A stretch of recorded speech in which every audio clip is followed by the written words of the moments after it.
한화 이글스 파크에서 공주시 알밤 한우 홍보의 달 행사가 열렸습니다. 2018 주요 산업 현장 방문이 진행됐습니다. 제2차 정례 브리핑이 실시됐습니다. 국회의원 초청 정책 간담회가 개최됐습니다. 시청자 여러분 안녕하십니까? 청명한 하늘이 함께하는 가을입니다. 오늘도 좋은 하루 만드시길 바라면서 이번 주 흥미진진 공주 시정 뉴스를 전해드리겠습니다. 지난 4일 한화 이글스 파크에서 진행된 한화 이글스와 롯데 자이언츠 프로야구 경기에서 공주시 알밤 한우 홍보의 날 행사를 진행했습니다. 이번 행사는 공주시가 집중 육성 중인 공주 알밤 한우와 농특산물 홍보하고 곧 개막되는 제64회 백제문화제를 알리기 위해 마련됐습니다. 김정석 공주시장과 관련 부서 공무원들의 주요 산업 현장 방문이 실시됐습니다. 지난 4일 실시된 현장 방문은 도시재생 뉴딜 사업 진행 지역, 남공주 산업단지, 나래원 세 곳에 걸쳐 진행됐는데요. 주요 역점 현안 사업에 대한 이해를 높이고 문제점을 공유해 대책을 강구하기 위해 마련됐습니다. 공주시의 주요 현안에 대한 두 번째 정례 브리핑이 지난 5일 시청 브리핑실에서 진행됐습니다.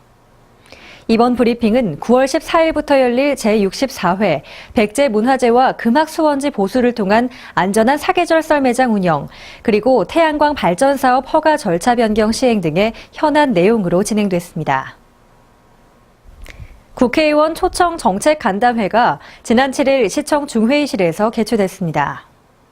이번 간담회는 시정 운영 방향에 대한 이해와 공감대를 형성하고 지역의 주요 현안 사업의 예산 확보를 위한 소통의 장으로서 마련되는데요.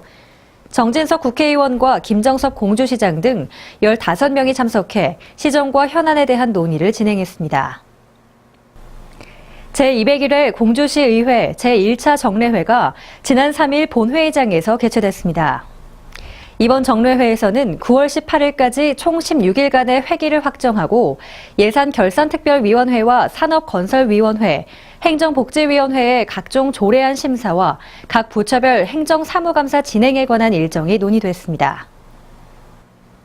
1500년 전 건립된 백제의 국찰, 공주 대통사지의 성격 규명과 향후 조사 활용 방안에 대한 학술대회가 지난 7일 공주대학교 국제회의실에서 개최됐습니다.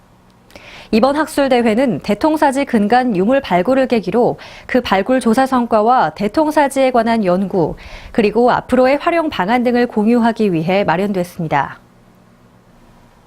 2018 적십자 봉사회 공주지구협의회 한마음대회가 지난 3일 백제체육관에서 개최됐습니다. 300여 명이 참석한 가운데 열린 이번 대회는 각종 시상과 노래자랑, 경품 추첨 등으로 진행돼 회원들 간 즐거운 소통의 시간을 제공했습니다.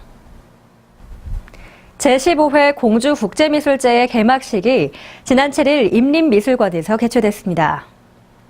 13개국 60명의 작가들이 참여한 이번 미술제는 9월 7일부터 11월 11일까지 임림미술관에서 진행될 예정인데요. 공주국제미술제는 백제가 꽃피웠던 고대 미술과 지역 미술의 세계화를 목표로 진행되는 전통 있는 행사입니다.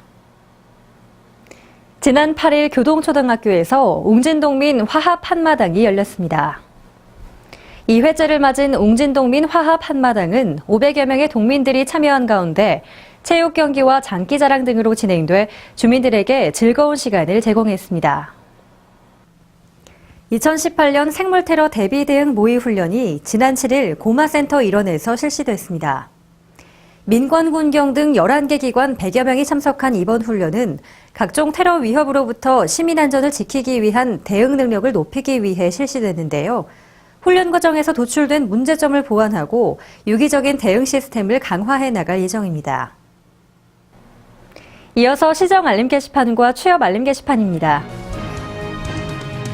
생계급여수급자 중 근로자인 청년층의 자립을 돕는 청년 희망키움 통장 사업에 해당 참여자를 9월 14일까지 모집합니다. 주식회사 라톤코리아에서 생산직 사원을 모집합니다. 정호산업 주식회사에서 레미콘 품질관리원을 모집합니다. 세종 프라임 요양병원에서 의무기록사를 모집합니다. 나들이 하기 좋은 가을이지만 일교차가 큰 환절기의 시작이기도 합니다. 건강관리 유의하시기 바라면서 이번 주 흥미진진 공주 시정 뉴스를 마치겠습니다. 시청해주신 여러분 고맙습니다. 다음 시간에 뵙겠습니다.